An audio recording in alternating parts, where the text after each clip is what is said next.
Majko moja.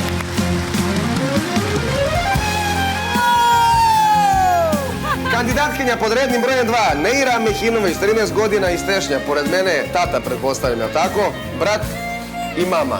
Jel ti pevaš? I ti pevaš? Kad ćeš da se takmičiš? Sljedeće godine, jel? Kaže, ona je marljiva, odgovorna, mada malo nestrpljiva. Tata, jel to tačno? Aj, sad ćemo vidimo kako nam peva nestrpljiva cura.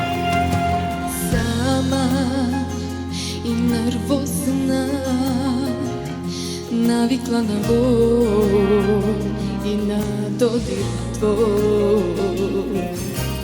Sama svaki dan, noćima bez sna, još bi s tobom ja. Al to sad zar nemoguće.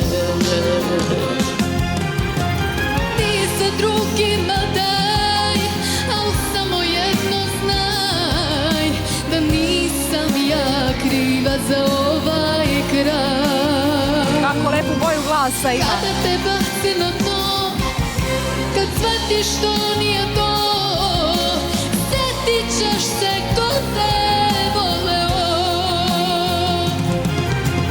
Ti se drugima daj, al samo jedno znaj, da nisam ja kriva za ovaj kraj.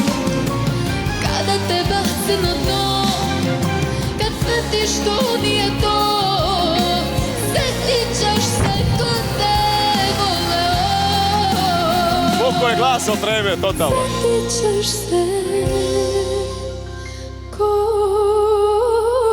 te voleo. Slušaj, Fasad, kako je lep. Bravo! Nemo da se plaši.